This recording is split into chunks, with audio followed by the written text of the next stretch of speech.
Ladies and gentlemen, welcome back to the Unprofessional Experts. I'm one of your hosts, Shawn, and here's my co-host, Jeremy. Jeremy, what do we got for ladies and gentlemen? Getting the Bruce Buffer intro here. Sometimes All right, you gotta change it up, True. All right, so today, a little bit of a later episode due to me because Uncle COVID got me. Yeah, it's not been fun. And your pregnant wife so, got you too. Yeah, that is true. So, all right. So today we're going to talk about our predictions for this weekend. The coaching carousel that's been going on, lots of good hires and firings. The yearly awards have been announced, and then we're going to talk about the Bills as well and what's kind of going to be their future. So.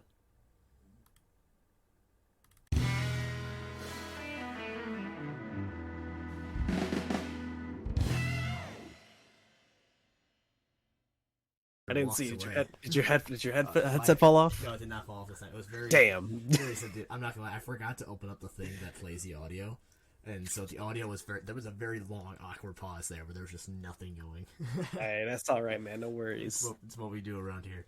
But first topic of the week, we have our predictions for this week. And what's the first matchup? Is it KC Bengals? No. First matchup is Eagles? Niners at Eagles. Yes, which is on. Are they both on the same day? Yeah, they're both. Yeah, one's both on Sunday. Yep. Interesting matchup. According to Vegas right now, it's at a spread of -2.5 in favor of the Eagles. So, the spread makes sense. You've got the number one offense in the NFC going up against number one defense in the NFC. I think both statistically that's where they both finished. I believe Eagles had the highest points for. 49ers had lowest yards against and lowest points against. Eagles also had the highest total yards against too, if I'm not mistaken. So you got a game of offense and defense clashing head to head. I think it's going to be a very good game, and I think it's going to be a game that's going to be better than a lot of people are thinking it's going to be. What do you think? You think more? Think it's going to be more of a defensive game or more an offensive game? I think it's going to be a shootout. Is it going to be, I think we're looking kind of how last Cowboys and Niners game. I think we're looking more closer to Cowboys Niners. I think we're going to see a very very defensive. This game is going to be very much so a chess match, and it's gonna test Nick Sirianni. It's going to test Kyle Shanahan. Those two guys, they're going to have to pull some rabbits out of the hat. And I think these whatever drives get put together, they're going to be long, methodical drives. It's not going to be any one drive where someone makes a big mistake and it's got a 40-yard rush or something like that. Those things aren't going to happen. I think this is going to be long, methodical drives. Like I said, you've got the number one offense going up against the number one defense, and they always say defense wins games, but offense wins championships. Yep. And so if the defense for the 49ers shows up, you got to hope that the 49ers offense is better than the Eagles defense, and that they can show up enough to kind of peek it out.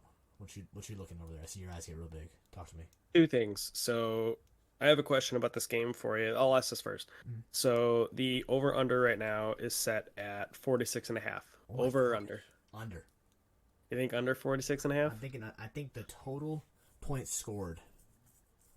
I gotta think of how to do math here real fast. I think it's very possible there's only like 25 points scored in this game. 24 points. Total? 24 total, yeah. Okay, I can see that. I can see this game being like 14-17 final. Interesting. Anyways, it's the other little tidbit that I found out on ESPN. Mm-hmm. The 49ers currently have a streak of 27 straight games, including playoffs, where a rusher did not surpass 70 yards. That's insane. That is insane. And it's also insane because this Eagles offense, they are really run heavy. So this is going to be a very big test for them. And when you have Jalen Hurts at quarterback, you end up being a run heavy team. Jalen Hurts is a very run heavy quarterback. But you know what the Kelsey brothers say, 92% of the time that quarterback sneaks works every time.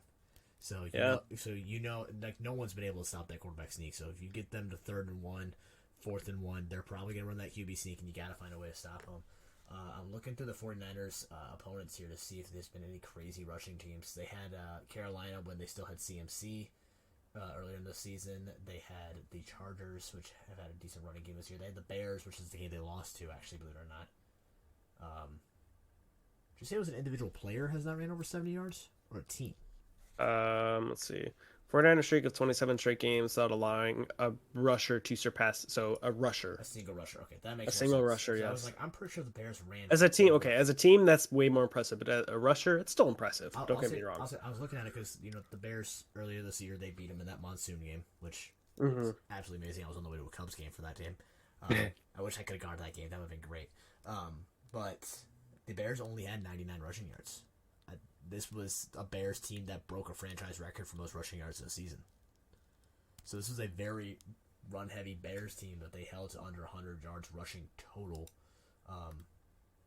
Mind you, just looking at some stats here, I don't see Fields. Oh yeah, Fields had 28 yards rushing, 26 to 45. So yeah, they held a scrambling quarterback to very minimal yards. And I know Justin Fields is obviously not Jalen Hurts. You can't. They're close in their play style, but they're not the same. But I think So in regards to this game, I'm looking at the injury report for the 49ers currently. The only person ruled out, well, actually, it's Jimmy Garoppolo, but yeah, it doesn't even count. Nobody's ruled out, it looks like. There's two people that are questionable, which is Elijah Mitchell and Bray Thomas. Oh, he's not CMC? No. Questionable?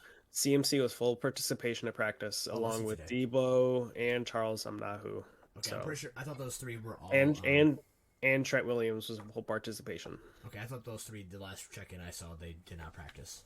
This was as of 4 hours ago. Okay, so that was probably, what's today? Today's Friday, so that was probably, today's practice. So I was probably looking at Thursday's practice. Yeah, let's look at Eagles. Nobody has been ruled out, it looks like. Yeah. Everybody looks good to go. You've got two incredibly high-powered teams coming into a game where it's going to come down to coaching. I think more than the actual plays and the big-time plays themselves, it's going to come down to coaching, and it's going to come down to what coach makes the right move at the right time and what coach fumbles the bag. I think one mistake is all it's going to take to end this game, and I think that's pretty much how this is going to be. I think it's going to be that kind of game. It's going to be a good battle in the trenches with the 49ers offensive line and the Eagles defensive line.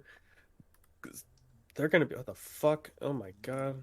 Got a random ad started playing. Well, it's a good thing your audio is not getting recorded. It's fine.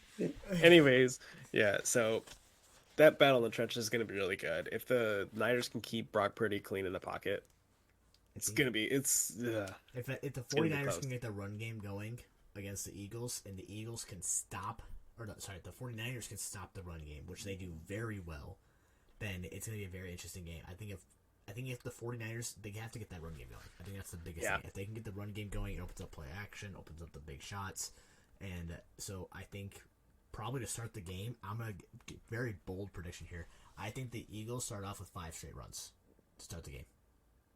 5 straight runs. 5 straight runs to start the game. I think it's not all going to be like your typical runs. I'm talking, you're going to see a couple jets. You're probably going to see a jet sweep. You're going to see a couple QB screens. Say again? I said a couple jet sweeps, a couple just quick toss outs at the little outside and stuff like that. Yeah, I don't even count those as runs, but the pitches, more of a pitch. Yeah. I think you're going to see that. I think you're going to see that. You're going to see the QB reads. You're going to see the QB trying to read and trying to run. I think you're going to see a lot of getting the ball to the outside and not so much running the ball up the middle. So that's what I'm kind of thinking is going to end up happening this week, and I think that's going to have to be the Eagles' key to winning is they're going to have to run the ball, and they're going to have to run the ball well. Yeah, but it's going to be in the backfield, or not in the backfield, in the defense, just spying on that. I almost said Bobby Wagner. It's not Bobby Wagner. It's Fred Warner. There we go. He's going to be spying back there. Very similar players. Yeah, as soon as he sees Jalen Hurts starting to take off, he's gonna fucking just come down and kill him. He's gonna have to he's gonna split the gaps, and he did that very well against Dak. I mean, Dak's not like the biggest runner, but he can move. But he can move, and he did the same thing. Sorry, with Zeke. How about that? He did the same thing with Zeke. He kind of spied. Zeke's a fucking joke. He is a joke, and especially at center. Definitely not the best center in the NFL by any means. Let me look something up real fast. I'm trying to look up against really mobile quarterbacks. The only one that he's faced, probably. Talking Bobby Wagner or not Bobby Wagner? I mean, technically Bobby Wagner, yeah. Yeah, Bobby Wagner's faced more than one though. Yeah, I can't even think of his name off the top of my head. Justin Fields and Tua. I don't even know if he faced. Yeah, he did face Tua. Did he go against Tua? Yeah. And Yeah, Fields, he held to and 28 yards. Granted, it was early in the season when the Bears were kind of trying to get the passing game going, and that was a very monsoon-like game, so it was just a mess. yeah. But All right. So prediction: you still keeping I'm 49ers? I'm keeping 49ers to win this game 17-14. I think they make less mistakes, 17-14. and I think Kyle Shanahan is a chess god, and he pulls out a win 17-14. Okay. So I think I'm gonna same thing. 49ers. I think 20, 21-14. Okay. 21-14. So you're taking the under as well. I think I think it's going to be an under kind of match. I think it's going to be both teams are going to try to run the ball so much, clock's just going to chew out, and then it's going to be the last second. Oh no, we got to get down the field. Come down to the play. It's going to be whatever team can manage the clock. Whatever team has the ball last, I think it's going to win. I feel like it's going to be one of those games. All right, moving on. Save the best for last, of course. Yeah. Chiefs and Bengals at Burrowhead Stadium. I was just about to ask you, did you see the video calling it Burrowhead? It's Burrowhead now. Especially if Joe Burrow wins 4-0 against Patrick 100%. 100% is Burrowhead then. What? He's beaten them 3 times. And only one game's been at Cincinnati. No, all games have been in Kansas City. No. Oh yeah. All games have been in Kansas City. Yeah, so if he goes into Kansas City 4 straight times and beats Patrick Mahomes every time at Arrowhead, it's Burrowhead from now on. Like fully. Yeah, 100%. No question. I agree. It's Burrowhead. Yeah, I mean, come on now. Especially like I said, if he can go in there and he can win, that's who I'm still taking. I'm still taking Cincinnati to win. What's the over under on this one? I'm just curious. I think it was at 48. Yes, 48 is the over under. Also, there was a really interesting line with Vegas earlier this week.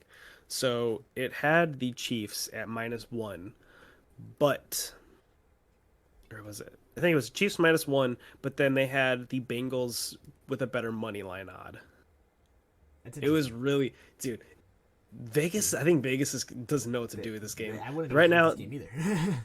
right now the line's at 1.5 in favor of Chiefs. 1.5. Still Chiefs stuff. Still Chiefs favorite, -1.5. Yes. Like if you're actually just sitting here to gamble, you got to take the Bengals to cover that spread. Oh, well, if you'd make more money with the money line. Yeah, but it doesn't really matter because you can't cover a spread with a 1.5 point. The odds of covering a spread with 1.5 points is you have to block a extra point attempt. Yeah, and that's what it comes down to. I think this one's going to be one of the high-powered ones. I think. Oh yeah, no, I think so too. I think Cincinnati's going to start off hot. I think they're going to do the same thing they did against the Bills. I think they're going to start off hot. I'm going to say Joe Burrow comes out. They score 2 touchdowns in the first 2 drives. Kansas City gets 1 and 2, and then it's kind of a defensive battle back and forth for a little bit. And then that third quarter, coming out of halftime, Joe B's going to drive down and get a touchdown. Mahomes is going to drive down and get a touchdown. And then it's going to come down to last play, where Joey B's going to have the ball in his hands in the last possession, and they're just going to chew the clock, because that's the one thing they do better than Kansas City. On offense, they can run the ball. Kansas City still can't get the running game going quite like I would like to see. How many rushing yards did KC have last week? I don't think it was a whole lot. Last week, they had... Just give me a... 144 rushing yards. That's pretty good, though. And time possession of 35-01. You say that's pretty good. Now, I mean, Isaiah Pacheco had 95 rushing yards alone. That's true. That's pretty good. Yeah. Well, I think one of those was a 40-yard run. Take that 140-yard run out there, how much does that change? Still 55 yards. Yeah. So that's a lot. That's not 95, though. In terms of rushing yards, though, the Bills had 172, and they ran the clock 33 minutes to 26 minutes. So both teams can run the ball. I definitely don't think that Kansas City can't.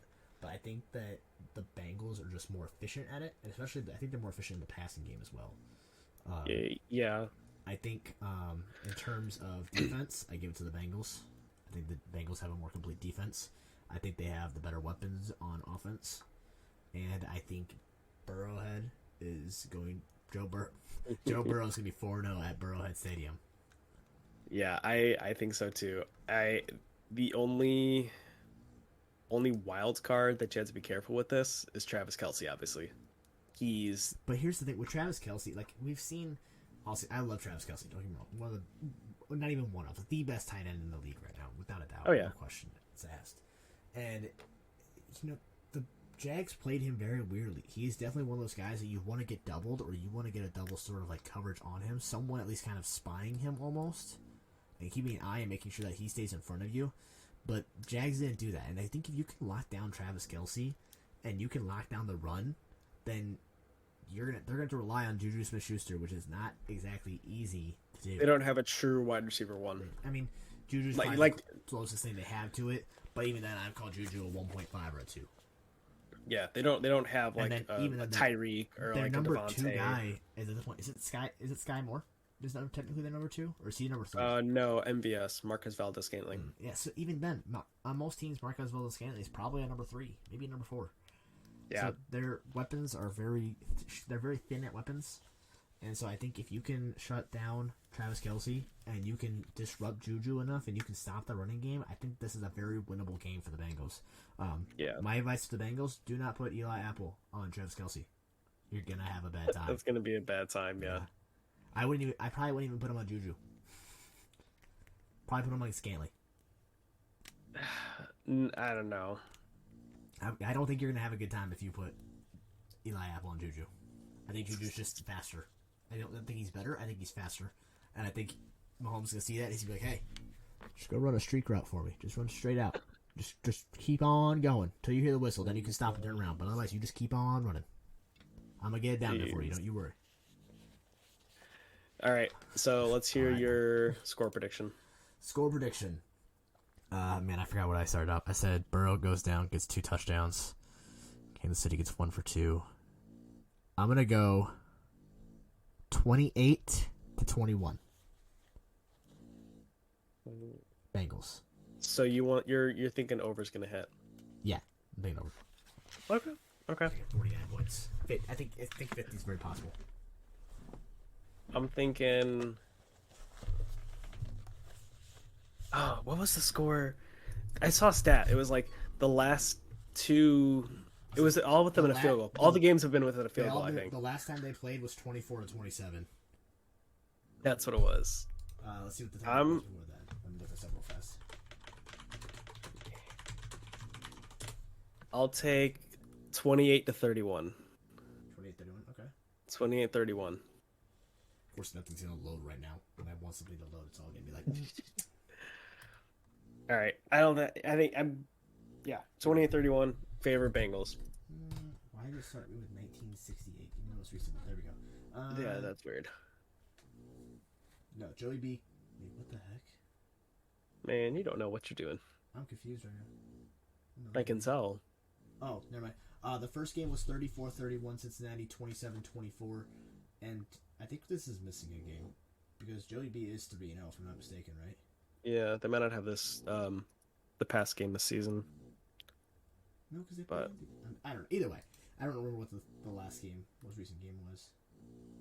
Sadie Mae, I'm gonna need to kick her out in a minute. You're good, man. All right, so while Sean's doing that, I just woke her we're gonna go. We're gonna go ahead and move on to our next category, which is the whole coaching carousel that's been going on. Do I hit him with the rapid fire first, or do we just go one by one through this? Let's hit him with a rapid fire. Go for it. This is my moment. Take a deep breath. All right, here we go. Michael Fleur to the Rams as the offensive coordinator. Frank Reich to Carolina as head coach. Defensive coordinator Dan Quinn says he's staying with the Cowboys, saying he's waiting for the perfect opportunity. He had 2 interviews with Arizona and 1 interview with the Colts. He had a second one lined up, but said he wasn't coming back. Jets have hired former head coach of the Broncos, Nathaniel Hackett, as their offensive coordinator. Texans are loving 49ers DC DeMarco Ryans.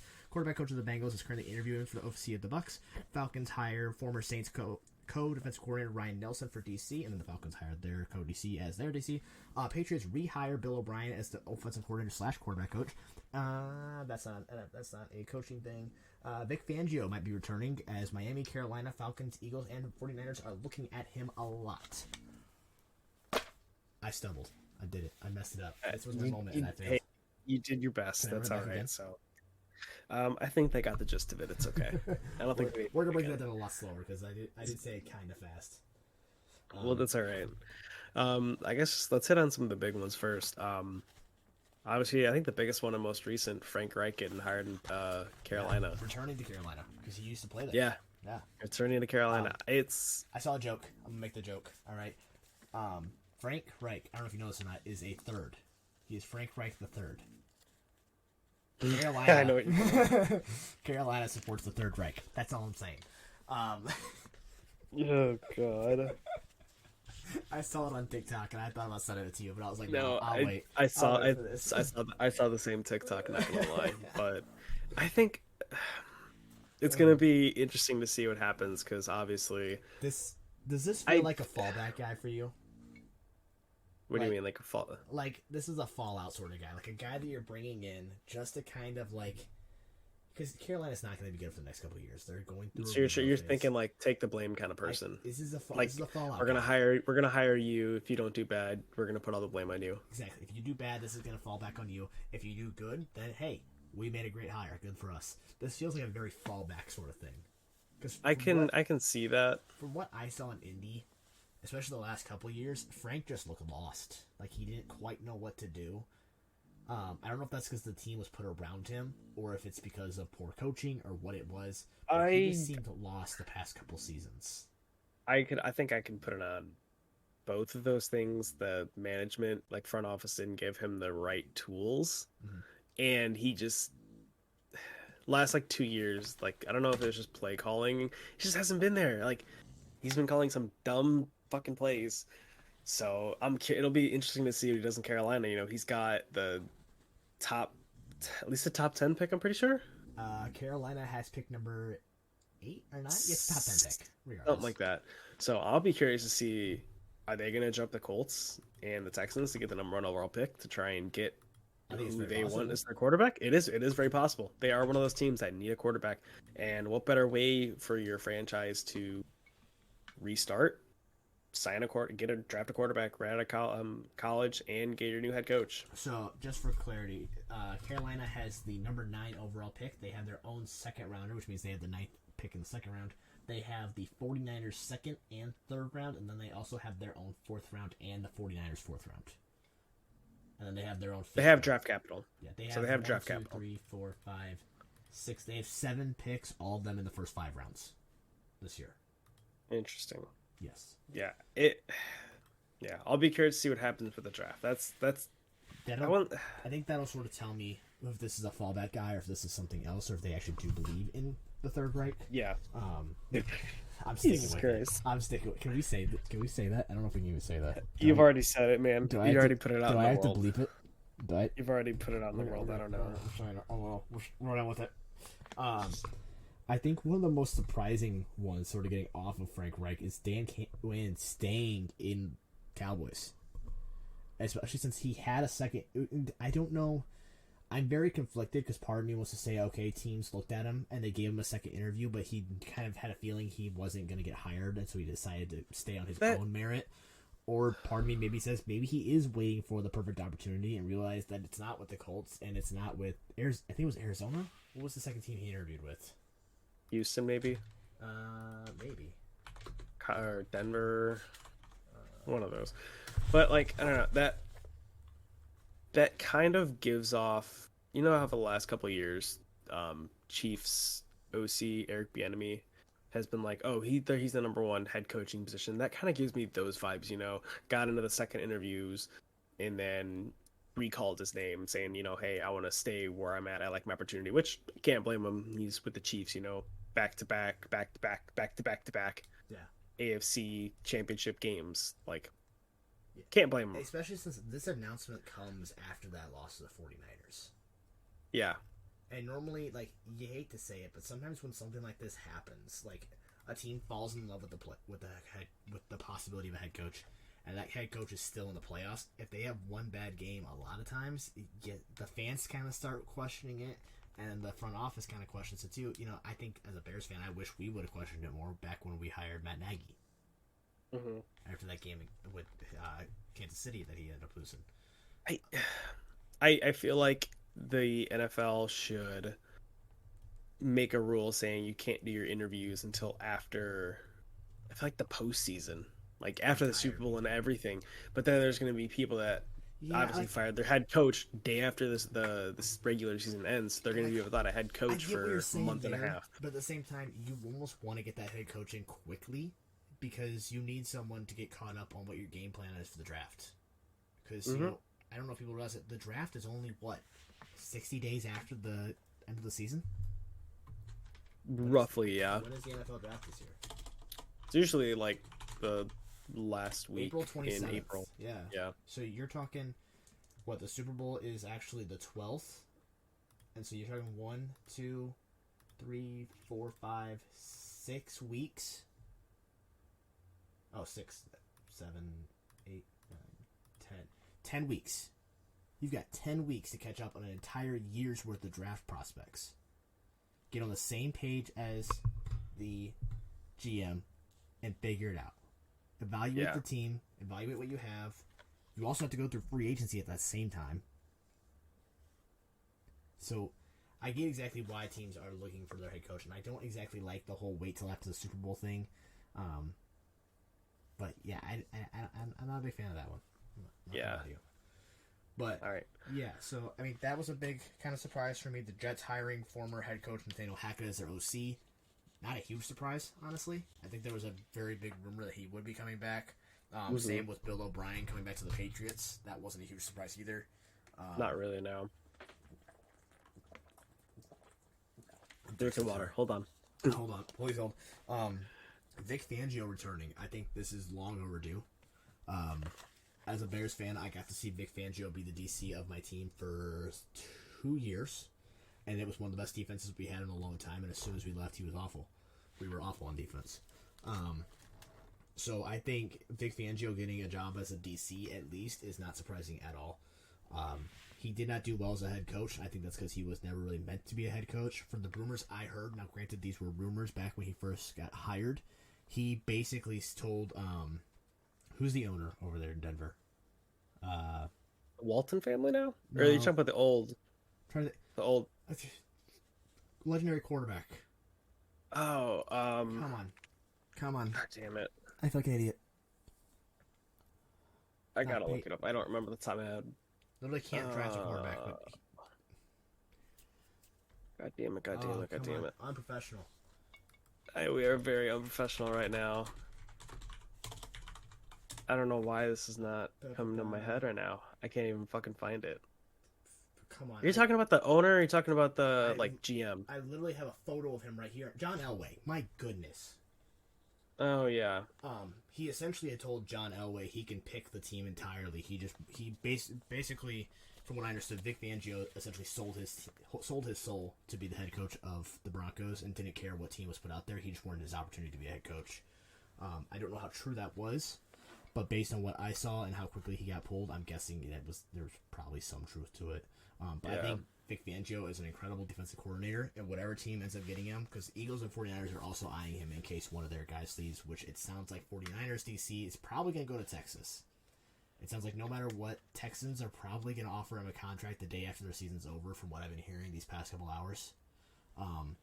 Texas loves him. And so if they offer him a contract, I very easily could see him taking it. So, Miami, Carolina, Falcons, Eagles, Niners, wherever he ends up going, I think all of those are tremendous and amazing opportunities, and he's going to love it. I'd love to see him go to a team like Eagles or Miami, just because they're close. 49ers also.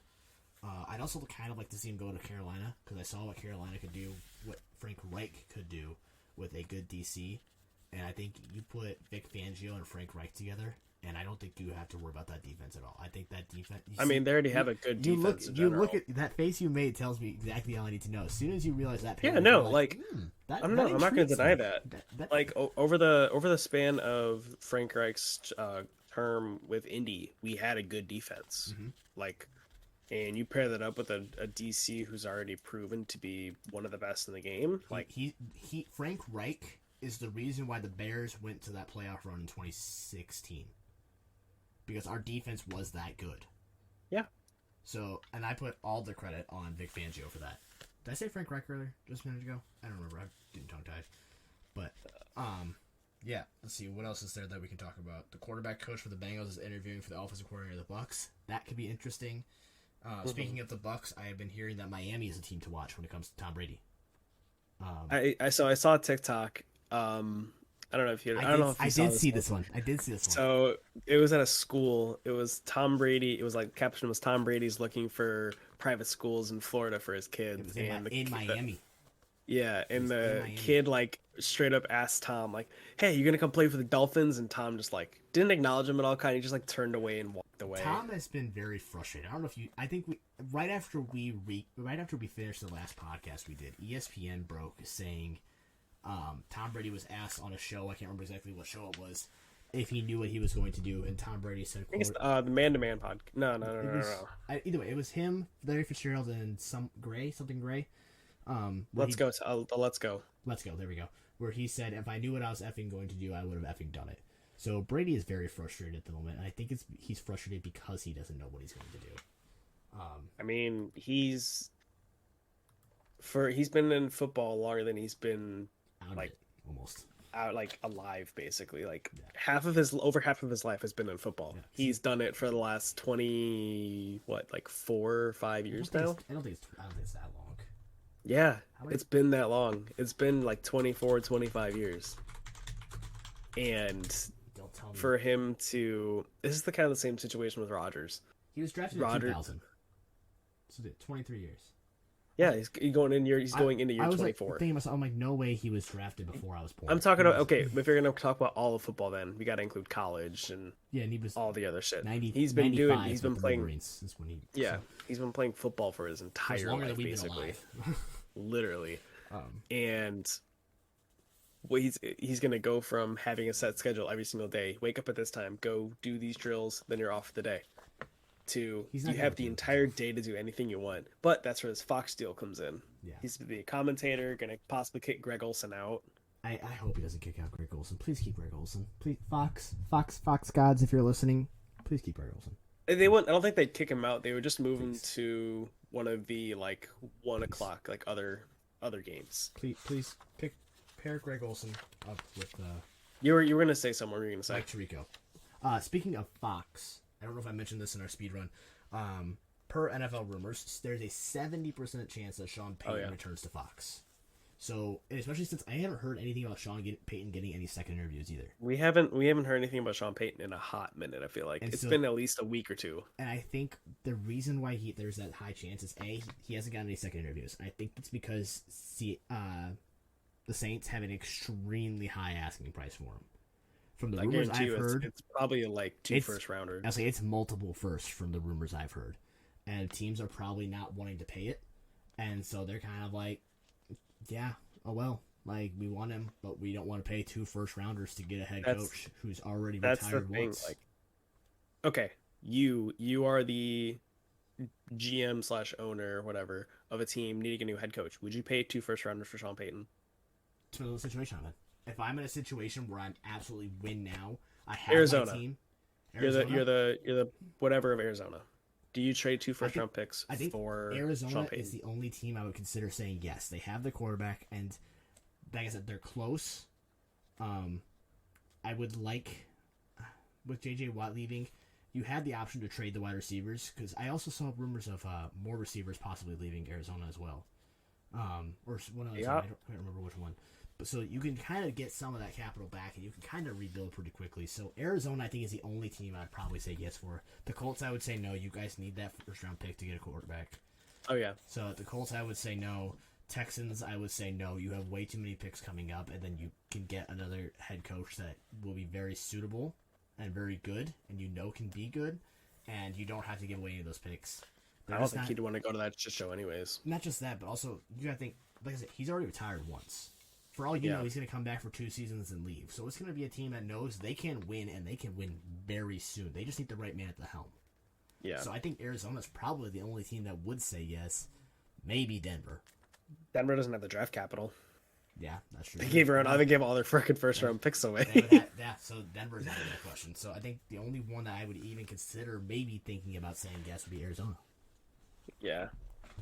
We'll see if I have anything else here when it comes to coaching. I have Robert Saleh. We'll talk about his comment on the quarterback position. I know we weren't getting into the Jets today. We're talking about the Bills today, right? I don't think I saw this. What's Robert Saleh, head coach of the Jets, said, "quote We do plan on bringing in a veteran quarterback." Okay, I remember you telling me about this. So that tells me obviously they're not very happy with Zach Wilson. If I guess we'll get into it just a little bit, not a whole lot, because we plan on doing the Jets at a later date. But there was a bunch of rumors about Zach not being a team player in the locker room, doing many different things, kind of slacking off. Those rumors were apparently not true. He's a hard worker, so there's a lot of sort of drama going on back there with the Jets. So who really kind of knows? But I mean, think about it like this: during the season, you remember during the game, he got asked during an interview, "Oh, do you think your defense or no? What was it? it was the defense only allowed 9 points, 6 points, something like that." And he said, Yeah, Do you feel it falls on you for not helping support the defense?" And he replied very quickly and very shallowly, "No." yeah." He basically threw his defense under the bus, and that was not defense fun. played And then great. yeah, and Defense then he played got great. benched the next game. But then a bunch of teammates and fans, you see them sitting there wearing Mike White T-shirts and stuff like that, and Yeah, they it's were like, kind of calling for his head. yeah. Oh, hey, speaking of NFL rumors, this just broke from at NFL Rumors. The Carolina Panthers' Frank Reich wants to hire Vic Fangio as his DC. Vic Fangio was the DC for the Panthers when Frank Reich was the team's first quarterback. This is according to Josina Anderson. She is a senior NFL insider for CBS Sports HQ. Host of The Crew NYC and Undefined. ESPN alumni, Showtime, Fox. So Yeah, no, she's pretty credible source. She's a reputable source. Yeah, she's done more basketball lately, but pretty reliable source. So we just kind of talked about that. I love that pairing. Yeah, that actually kind of has me excited for Carolina if Vic Fangio goes there. That they'll have a bright future. Yeah, I would say so. They can turn that now. That feels less of like a fallback guy to me, because he looks like he's actually trying to hire someone to do something good. The only other thing I could see them doing, or Frank Reich doing, is trying to steal some of the old Colts DCs and special those people. I don't think so, because worked with them. All the defensive players went to Chicago. All the defensive coaches went to Chicago. They're True, working directly under and at a higher level, at a higher He brought in our DC, and then our special teams coach has been there for a long time. Your DC's not going anywhere. Why? Because he's the head coach of Chicago. He's not going to go. I'm talking about the current action. We have an actual DC now, Yeah. Gus Bradley. Yeah, but then why would he? If he wanted Gus Bradley back, he would say, "I'm bringing Gus Bradley back." Clearly, he doesn't because he wants Vic Fangio. Rumors are rumors, man. Never know. But all right, we're starting to get not short on time, but we're at 30. Yeah, a little over halfway. We still got the Bills to talk about. Yeah. So yeah, let's talk about the Bills.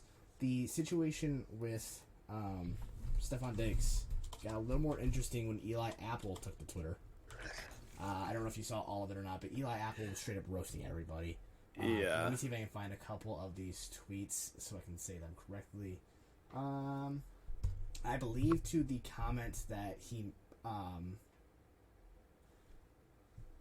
can think of words here. Give me a second.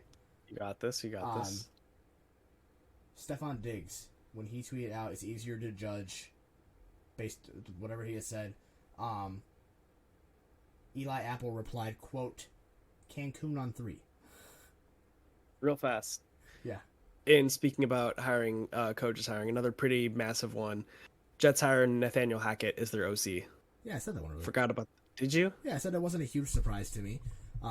He was there before, and it just kind of makes sense.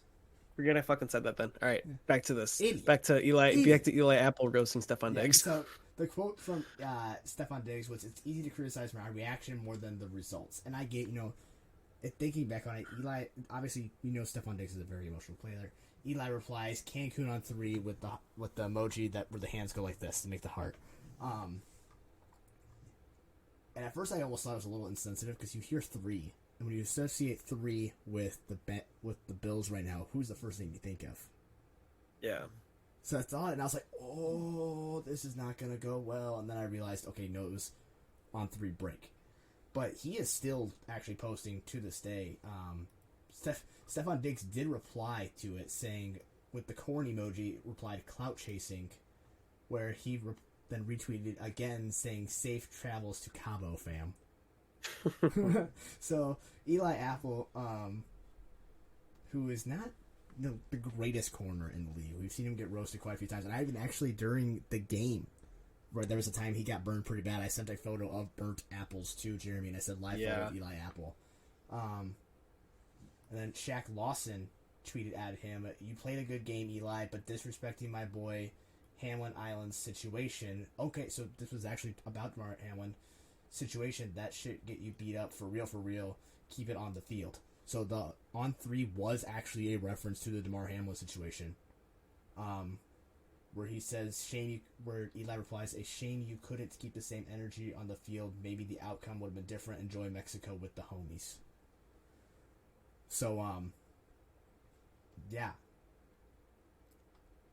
So some good shit, man. This was supposed to be on the Bills. It's just turned into a whole situation of Eli Apple roasting everybody, because he was even going after, even before he went after Stephon Diggs, he was going after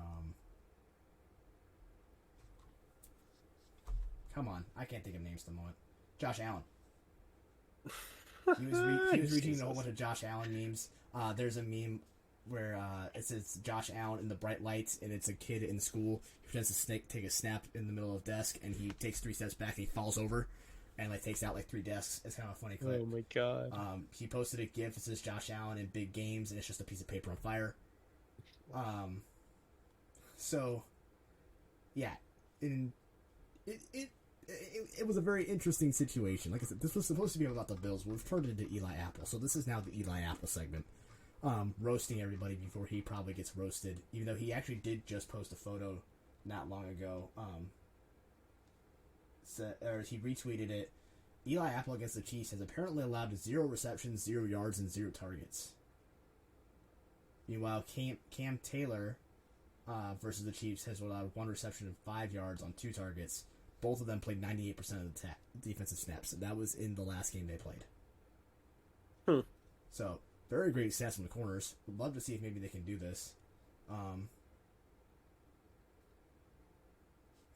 I just scrolling through Twitter, and I wish I could just share my screen and just show you all this, but Eli Apple went off. So where do you see this going, bringing it back to the Bills, finally, after all this roast talk? Dude, where do you see this going? Because we talked briefly about it, but this offense can't be just give the ball to Josh and hope he does something. It's not going to work. And no, Stephon that's Diggs what they've been relying on. Frustrated because that seems to be the play. Does Stephon Diggs stay one more season? I've seen a lot of memes that say, Stephon Diggs was upset because he was on the Vikings, and then he just went to the Vikings of the AFC East. That's a good one. That is a good one. I was like, that's good. It's hard to... I think he stays again I think he stays one more season at least. If they don't produce results, then he's going to request a trade. I think he's giving him one more season. I think it's a one more season sort of thing. He was obviously very frustrated, and for those of you who don't know or didn't listen to the last podcast, he left the locker room before the coaches even got back there. And one of the practice squad running backs, I believe, had to go and get him and put him back into the locker room, where he left shortly after the head coaches finished talking to him. Yeah. So, yeah, absolutely just in crazy moments. The Bills have a lot of questions because of that. I think they have a good defense. They need to figure out some sort of running game. Do they need a new OC? I don't think anybody from the Bills got canned yet. Not to my knowledge, at least. Let me see. I don't think they got rid of anybody. I don't think they did either. They fired the safeties coach. Wow. That was it. Wow. And the offensive line coach, Ryan Weddle, is actually interviewing with the Patriots for the offensive line coaching job over there in New England. Interesting. Going to a divisional rival. Yeah. To do the same job. Yeah, that's... Not going up, doing the same job. Very interesting. Yeah, that's a weird one. But outside of that, nothing... I think you almost... Because Shawn McDermott, from what I understand, has been a defensive-minded head coach, if I'm not mistaken. I And can see that. Yeah. I think at some point you have to, especially after this season and what happened, and going out before they should have, and not playing to the standard that I think they should have on top of that. I think they almost needed to fire the OC and get a new one. I think they Well, no, needed. they just brought in a new OC this year. Did they? Yeah, because Brian Dable was the old Ooh, that's right. That's right. That's right. Dable Brian was. Dable was the That's old right. OC for Buffalo, and then he got the head coaching job in New York, Yeah. New Jersey. I mean, New York Football Giants. right? That's right. Ken Yeah. Dorsey. So this is his first season as the OC in Buffalo. Yeah. So like it, like you can't blame them, though. They got to the divisional round. I guess that's something, but they barely beat the Dolphins in the wild card round. Without And without Tua, yeah. And I think the Bills are going to be interesting next year. I think the Bills might miss the playoffs. They have a chance to miss the playoffs next year, I think. I don't like that. I don't know. I want to see what Brady does before I can say they're going to miss the playoffs. Because if Brady ends up going to Miami, I could see them needing to squeak in to a wild card spot. If he doesn't, I think the Bills still run that AFC East just because it is a little bit of a weaker division at this point. I mean, you have Miami, Jets, New England, Bills. New England I'll see. Jets are I'll wait to probably see what not gonna be in happens there. with the draft. I'll see what happens if they don't draft a running back early I know. I know. or What we, trade for one I know or what we sign one. say, Trade. but I wouldn't be upset if they drafted a running back. They almost need to. I agree. They almost have to. They need to make, they either they're need to they're a draft a running back. one-dimensional offense. They need to address the offensive line too. The offensive line is Mhm. great for pass blocking, not great for run blocking. Yeah, because that's all they've done is they've pass blocked. That's it. I think they need to change up the offensive line and get a new mix in there. I think they need to address the running back situation. There's a lot there that In a way, you're basically saying they need to get a whole new offensive scheme. yeah, that's why I sort of mentioned maybe needing a new offensive coordinator. I know he's only been there for a year, but maybe you consider moving him. I think that's a real possibility, but I don't think they will. I don't know. But all right, All right. well, let's move on to our last subject here. NFL The yearly awards. awards, yes, those were announced the a couple days finalists, ago. not the winners, the finalists. Where do we want to start? I'm gonna send you the link that I'm looking at, and you tell me. Do we want to start at the top of this link or the bottom of this link? All right, let's load her up here. Part of me wants to start at the bottom because the top one's the big one. It's bottom up. Bottom up, Like you said, bottom up. All right, So, AP Assistant Coach of the Year, Ben Johnson with the Lions, their OC, D'Amico Ryans, the 49ers DC, and Shane Stein, I can't say the name, Eagles Offensive Coordinator. Who you giving it to? Which one of those three? Lions OC. You go Lions OC? I'm going Lions OC because they had one of the best during that period. Like they had one of the top scoring offenses in the NFL. I'll give you that, but here's why I'm going with the 49ers DC. You mean the Colts' possible future head coach? You mean the Texans head coach? Come on now. The Colts. Colts had a lengthy second interview with him today. Listen, here's the thing. All right, we're going back to coaching All right, real fast. we're We're going back to coaching real fast, just for a brief second. When you know you have your guy, and you know that a team is looking at, especially a division rival, if he's your guy, what are you not letting him do that day? You don't let him walk out that building. And what did the Bears do when they found their guy? They didn't let him walk out the building. If he was the guy, he would not have walked out that building without having. It says he hasn't walked out of the building yet. Maybe he's still in there. He's definitely not in there. You never know, man. Shut up. He probably wasn't even in the building. It was probably a Zoom call. He's prepping for the Eagles. He was in a Zoom call. All right. But I give it to him simply because he did it the entire season. Don't get me wrong. I understand why you want to give it to the Lions OC, but I didn't see that throughout the entire season. And I think that's part of the whole, like, what you need to do to win that sort of award. So I give it to DeMarco Ryans. Makes sense. D'Amico I can respect that though. Yeah. We run to the next one because we are starting to run a little low on time. Coach of the year. Brian Dable This of the Giants, Sean McDermott of the Bills, Doug Peterson of the Jags, Kyle Shanahan of the Niners, or Nick Sirianni of the Eagles. I have it narrowed down to 2. Do you have it down to 2, or what are you looking at it as? I can for sure eliminate one of them. Who are you eliminating? Sean McDermott. I think I can fully eliminate Shawn McDermott. I'm not going based off of record. I'm going off of like what they accomplished with their teams. So I think Shawn McDermott, I'm gonna get them off the list. Yeah. I have it narrowed down to Brian Dable and Doug Peterson because they took teams that were not good. They turned them around, made them into playoff teams. Both teams made it past the first round of the playoffs. The Jags are the only team to have 2 back-to-back first round, number 1, top 5 picks, whatever it was, and then make playoffs. Number ones, and then make playoffs. Yeah. So that's a huge turnaround. But I also put Brian Dable in there because, last year at this time, he took the shitty Giants all the way to the divisional round. This time last year, we were asking ourselves if, come on, give me a quarterback name. I can't think of it. It's blanking. Danny Dimes. We were asking if Danny Dimes was even going to be a quarterback, and now we're talking about him getting a $30 million guaranteed extension. Yep, that is true. So, those 2 are very, very high on my list. And Nick Sirianni had already a good Eagles team. Kyle Shanahan had a good 49ers team. Granted, he's had a lot of injuries at the quarterback position, so he's had to roll with some punches. But like I said, Eagles and 49ers already very good teams. Bills already a very good team. I can't put him up there. It's got to be a coach that really turned it around, and that's Doug Peterson or Brian Dable. I think, like you were saying, you can make arguments honestly for all of them besides Sean McDermott. I don't really know why they put him on there, but whatever. But I can see the argument for Kyle Shanahan and Nick Sirianni. Mm-hmm. I gonna have to give it to Doug Peterson. I think I was kind of leaning the same way. He took a franchise that was literally in the water, bottom of the barrel, had clown masks in their stadium.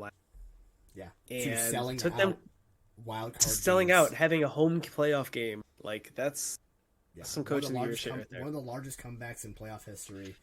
Yeah. I gotta give it to Doug Peterson just because he turned that team around so quickly and so well. His first year with the team, he brings them to conference play, which is absolutely incredible. Yeah. AP Comeback Player of the Year. We touched on this just very briefly. The finalists are Saquon Barkley. I don't know what I just tried saying there. Saquon Barkley of the Giants, Christian McCaffrey of the Niners, and Geno Smith of the Seahawks.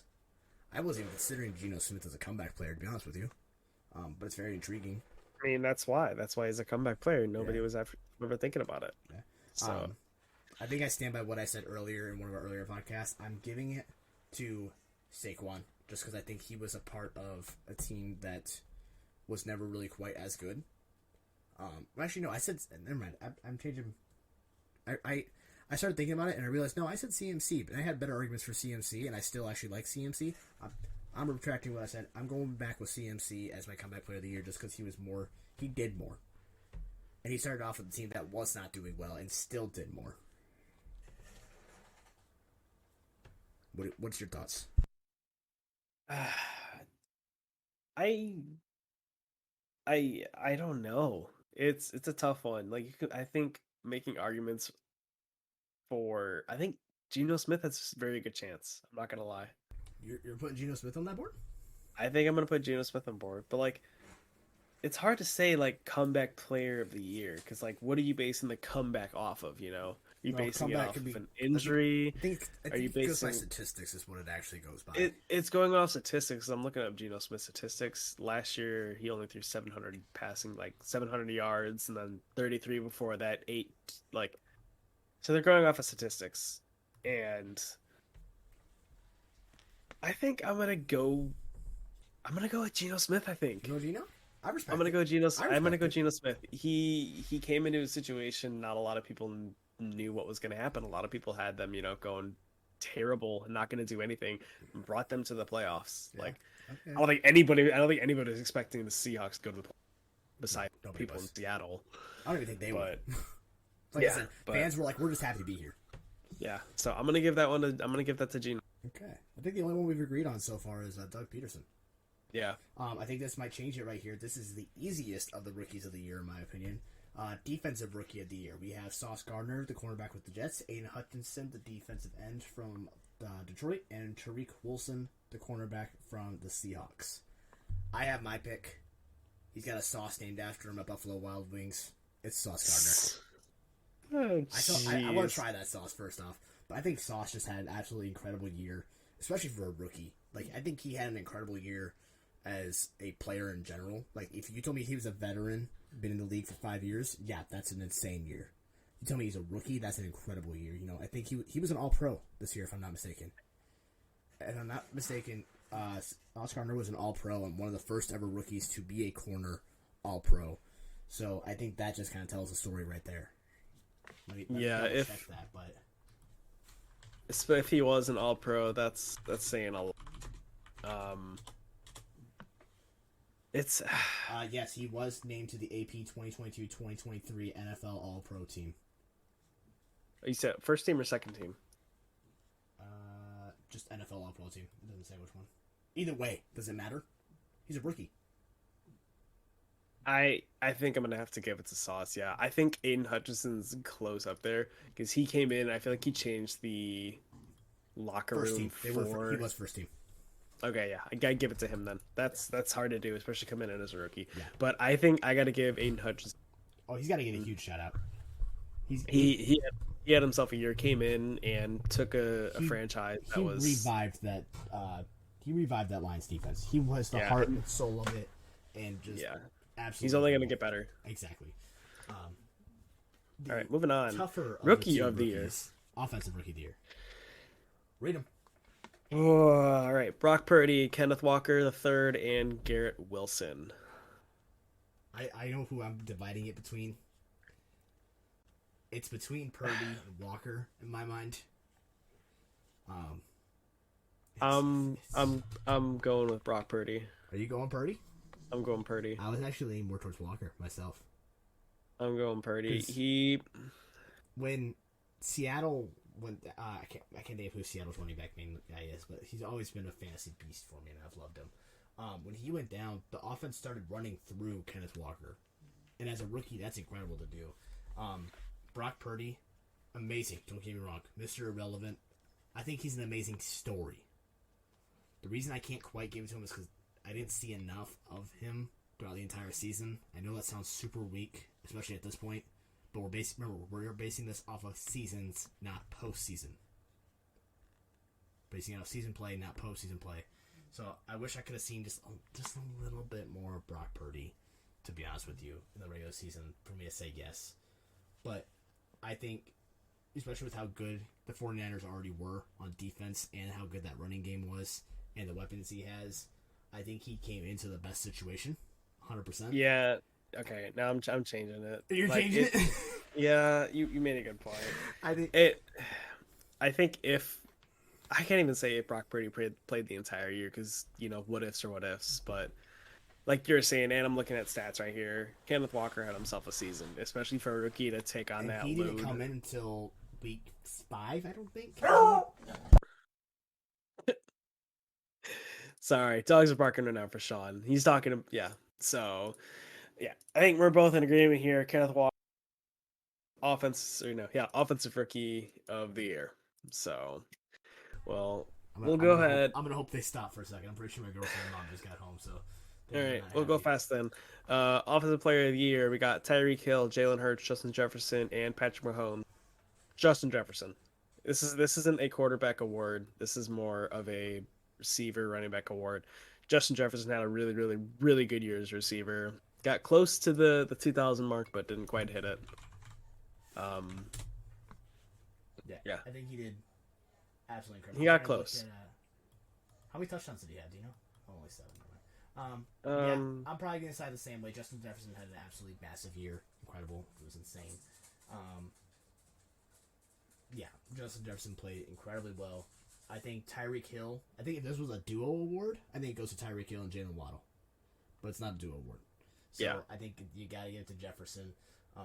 The only one I could possibly see getting it outside of him it's whichever one of those two quarterbacks there on that list, Jalen Hurts or Patrick Mahomes, does not win. That's the only other reason I could see it. But they're gonna give it to Justin Jefferson. Yeah, I think he's well deserved.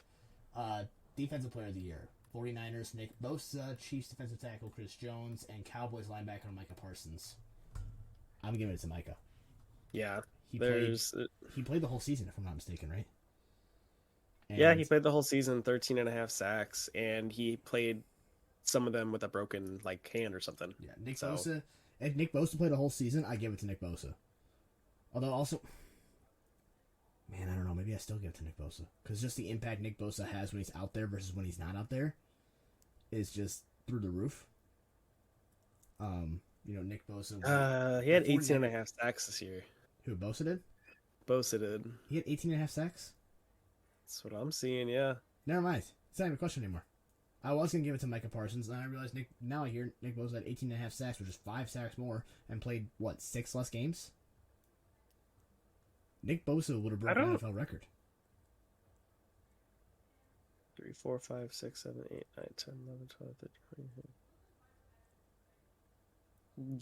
And yeah, I know he played 1 or 2 less games, it looks like. Yeah, Nick Bosa probably would have broke the NFL. I don't know what their NFL record. I believe it's 20 and a half? 23. Is it 23? Man, he would have been close. If he played those 3 extra games, he would have been close. Yeah, I'm giving it to Nick Bosa, I think. Yeah, I changed my mind. And MVP. Josh Allen with the Bills quarterback, Joe Burrow, Bengals quarterback, Jalen Hurts, Eagles quarterback, Justin Jefferson, Vikings wide receiver, and Patrick Mahomes, Chiefs quarterback. I can't give it to. I want to give it to Joey B, but I can't. He just statistically didn't have the season.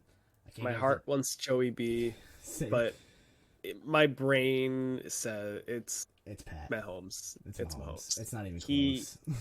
I feel like led the league in passing yards. Broke the NFL record for passing yards, if I'm not mistaken, right? No. It was close. It was scrimmage, all-purpose yards or something. Oh yeah, broke. That's even another thing. He came close to pass yards. Jalen Hurts being a rushing quarterback didn't even break the record. You break all-purpose records like that in a season. I get we have 1 extra game now, so you have to be a little more wary of that. But it's Patty. It's not Allen, threw too many picks. It's not Burrow, just wasn't quite there statistically. Justin Jefferson, it's not going to wide receiver. It's a quarterback award at this point. So for me, it's between Hurts and Mahomes, and I think even though Hurts has that running threat to him, and that 92% of the time it works every time on the 4th down there, it goes to Mahomes. And it's not. It's Mahomes. I mean, Mahomes, I think, got 49 of the 50 All-Pro votes. Yeah. I think there's one person that didn't vote for him for first team All-Pro. Yeah. He's going to win the MVP.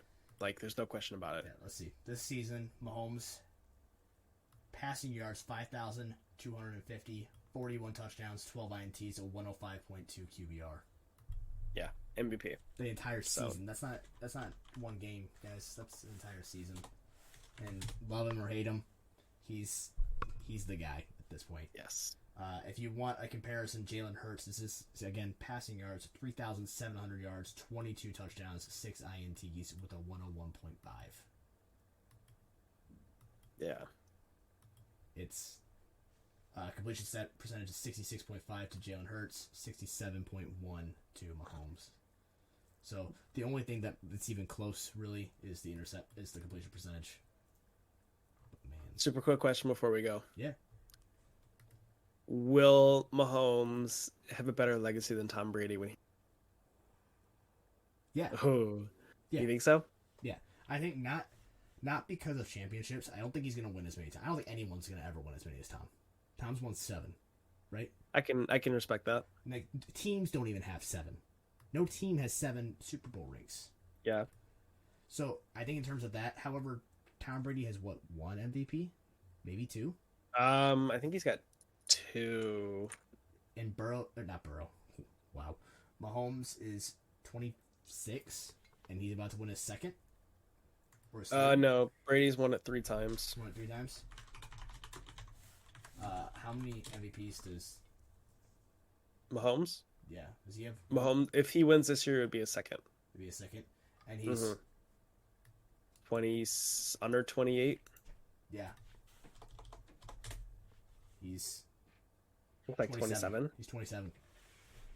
He's already got 2, basically. I'm guaranteeing him this one at this point. So he's got 2 already. And I think he's going to continue to play out of his mind. And yeah, I think in the end, in terms of personal accolades, I think he will be better. But in terms of team accolades, it's still probably going to go to Tom Brady. And Fair the enough. reason why is because of the same reason he's going to lose on Sunday. Damn fucking straight. Like we said in the last episode, it's the Brady Manning. If we get this right, then both of us predicted championship games and Super Bowl. Well, I would have predicted the entire playoffs. Yeah, just saying, Ooh. But you know what? Here's the thing. I was talking before we go. We're already 5 minutes over. I didn't realize that. Before we go, I was talking to Two-Turn Tommy 708 on TikTok. I was talking to him at the gym the other day. I made the joke. Whenever you place a bet, it will never hit. It never happens. True. So the fact that you verbally said it and you didn't place a bet tells me it was going to happen. But if you would have placed a bet, you would have gotten every single game wrong. It would have been so bad. It would have been awful. Like, that's how it always works with you. If you place a bet, everything's wrong. If you don't place the bet, you're gonna go perfect. Dude, it sucks. You should but stop. You're right. You're losing money. Nah, dude, I'm doing the 10 to 10K challenge. All right, listen, we gotta go. These guys don't care about your 10 to 10K. Save it for your own podcast. Get out of here. All right, so that does it for us. This episode is incredibly late. It is 10 o'clock on a Friday. This was supposed to go live at 7 a.m. It is 10 p.m. Sorry, shit happens, It's probably not going to get posted today. It's probably going to wait till tomorrow afternoon. I'm not posting it tonight. Sorry, guys. Get over it. Yeah. So, until next time. Deuces. Adios.